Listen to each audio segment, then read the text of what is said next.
रात के अंधेरे में ट्रेन तेजी से दौड़ रही थी जब एक अजनबी ने रोहन के कान में फुसफुसाया, यह सब शुरुआत है। फिर ट्रेन पटरी से उतर गई और वह गायब हो गया, जैसे कभी था ही नहीं। लेकिन जब पुलिस ने जांच शुरू की तो एक ऐसी साजिश सामने आई जिसने सबको हिलाकर रख दिया। रात के 2:15 थे। ट्रेन नंबर 1462 दिल्ली से मुंबई की ओर तेजी से बढ़ रही थी। रात गहरी थी और आसमान में बादल छाए थे। डिब्बों में हल्की रोशनी थी और वातानुकूलित हवा यात्रियों को सुकून दे रही थी। अधिकांश लोग सो रहे थे, कुछ अपने फोन में खोए थे और कुछ खिड़कियों से बाहर के अंधेरे को देख रहे थे। रोहन 28 साल का एक इंजीनियर खिड़की के पास बैठा था। वह अपनी नई नौकरी के लिए मुंबई जा रहा था और उसका मन उत्साह और चिंता से भरा था। उसने अपनी सीट के सामने वाले यात्री को देखा, एक बूढ़ा आदमी जिसकी आंखें बंद थीं, लेकिन वह सोया हुआ नहीं लग रहा था।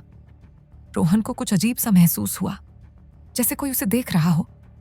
अचानक एक जोरदार धमाका हुआ, ट्रेन लर्जी और फिर एक भयानक झटका लगा। रोहन अपनी सीट से उछलकर फर्श पर गिरा। चारों तरफ चीखें गूंजने लगीं। ट्रेन पटरी से उतर गई थी और डिब्बे एक दूसरे से टकराकर मलबे में बदल गए। कांच टूट गया, धातु मुड़ गई और आग की लपटें उठने लगीं। रोहन ने अपनी आंखें खोली। उसका सिर चक्कर खा रहा था और शरीर में दर्द था। वह एक टूटे हुए डिब्बे में दबा हुआ था। उसने अपने आसपास देखा, लोग घायल थे, कुछ बेहोश, कुछ चिल्ला रहे थे। उसने किसी तरह खुद को बाहर निकाला और जब वह मलबे से बाहर आया तो दृश्य ने उसे हिलाकर रख दिया। ट्रेन के टुकड़े बिखरे पड़े थे और आग की लपटें आसमान को छू रही थीं। लेकिन सबसे अजीब बात जो उसे याद आई वह थी एक अजनबी की। ठीक दुर्घटना से पहले एक आदमी उसके पास आया था। वह काला कोट और टोपी पहने था और उसका चेहरा छाया में छिपा था। उसने रोहन के कान में फुसफुसाया था, यह सब शुरुआत है। फिर जब ट्रेन उतरी वह गायब हो गया। रोहन ने उसे मलबे में ढूंढने की कोशिश की, लेकिन वह कहीं नहीं था। उसने पैसेंजर लिस्ट चेक की थी, वह आदमी उसमें नहीं था, जैसे वह कभी ट्रेन में था ही नहीं। सुबह होते ही इंस्पेक्टर अंघा मेहरा दुर्घटना स्थल पर पहुंची। 35 साल की अंघा एक तेज तर्रार पुलिस अफसर थी, जिसका नाम सुनकर अपराधी कांपते थे। उसने कई जटिल मामले सुलझाए थे, लेकिन यह केस कुछ अलग था। ट्रेन दुर्घटना में दर्जनों लोग मरे थे और एक यात्री रोहन बार बार एक अजनबी की बात कर रहा था। अंघा ने रोहन से अस्पताल में मुलाकात की। वह बिस्तर पर था, उसका सिर और बांह पर पट्टियां थीं, लेकिन उसकी आंखों में एक अजीब सी चमक थी। रोहन, तुमने उस आदमी को कैसे देखा? अंघा ने पूछा। वह मेरे डिब्बे में था, लेकिन उसका नाम लिस्ट में नहीं था। मैंने चेक किया था। वह काला कोट पहने था और उसने मेरे कान में कुछ कहा। यह सब शुरुआत है। फिर वह गायब हो गया। क्या वह तुम्हें धमकी दे रहा था? अंघा ने सवाल किया। नहीं, ऐसा नहीं लगा। वह शांत था, लेकिन उसकी आवाज में कुछ डरावना था। अंघा ने पैसेंजर लिस्ट मंगवाई। उसने हर नाम चेक किया और रोहन सही था। कोई अतिरिक्त यात्री नहीं था। लेकिन फिर उसे कुछ अजीब लगा। लिस्ट में कुछ नामों के साथ छेड़छाड़ की गई थी। कुछ नाम जोड़े गए थे और कुछ हटाए गए थे।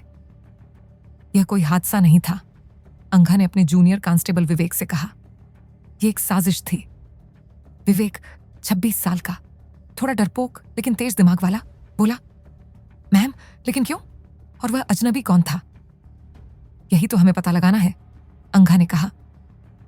अंघा ने अन्य बचे हुए यात्रियों से बात शुरू की। पहली गवाह थी प्रिया, एक 30 साल की टीचर जो रोहन के डिब्बे में थी। मैं सो रही थी, प्रिया ने कहा। मुझे कुछ याद नहीं। दूसरा गवाह था श्यामलाल, एक 60 साल का रिटायर्ड क्लर्क। मैं पूरी रात जाग रहा था, लेकिन मैंने कोई अजनबी नहीं देखा। शायद रोहन को भ्रम हुआ। लेकिन फिर एक 12 साल का लड़का अभिषेक सामने आया। वह रोहन के डिब्बे में था। मैंने उस आदमी को देखा, उसने डरते हुए कहा। वह रोहन के पास बैठा था और कुछ फुसफुसा रहा था। वह कैसा दिखता था? अंघा ने पूछा। उसने काला कोट पहना था और उसका चेहरा नहीं दिखा। वह डरावना था। अब अंघा को यकीन हो गया कि रोहन सच कह रहा था। उसने मलबे की तलाशी ली और उसे एक छोटा सा नोट मिला जो रोहन की सीट के पास था। उस उस पर लिखा था, समय आ गया है। नोट को फॉरेंसिक टीम को भेजा गया। कोई फिंगरप्रिंट नहीं मिले, लेकिन हैंडराइटिंग अजीब थी, जैसे किसी ने जानबूझकर उसे छिपाने की कोशिश की हो। इस बीच रोहन को अस्पताल से छुट्टी मिल गई। वो अपने घर लौटा, लेकिन उसे लग रहा था कि कोई उसका पीछा कर रहा है। एक रात उसने खिड़की से बाहर देखा और उस अजनबी को फिर देखा। वही काला कोट, वही छाया में छिपा चेहरा। रोहन ने तुरंत पुलिस को फोन किया, लेकिन जब तक अंघा की टीम पहुंची वह गायब हो चुका था। अंघा ने जांच को और गहरा किया।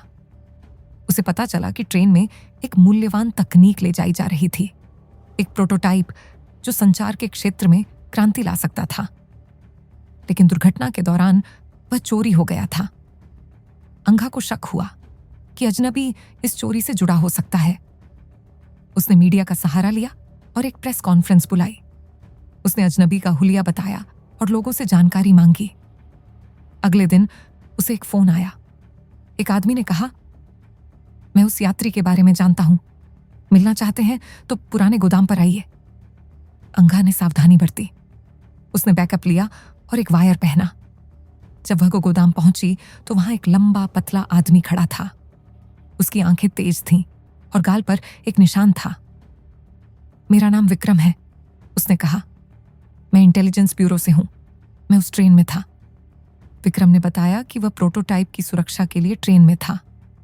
उसे शक था कि स्मगलर उसकी चोरी की योजना बना रहे थे। मैंने पटरियों के साथ छेड़छाड़ होते देखा, लेकिन मैं उन्हें रोक नहीं पाया। तुमने पहले क्यों नहीं बताया? अंघा ने पूछा।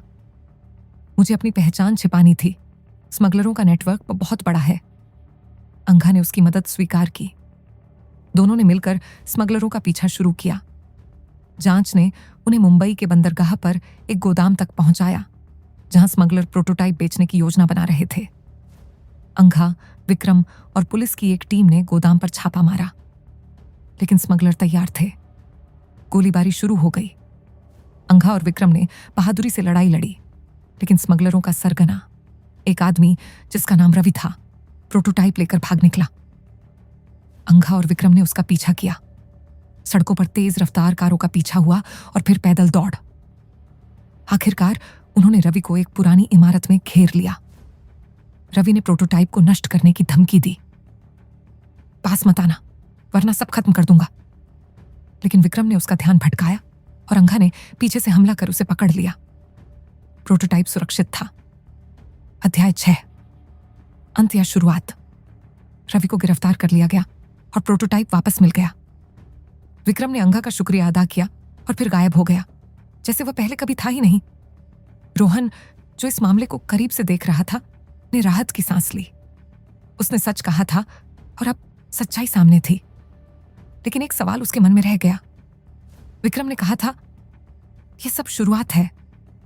इसका मतलब क्या था? क्या यह साजिश खत्म हो गई थी या कुछ और बड़ा होने वाला था? अंघा ने भी यही सोचा। उसने अपनी बंदूक जेब में रखी और शहर की रोशनी में खो गई, ये जानते हुए कि उसका अगला केस शायद और भी खतरनाक होगा।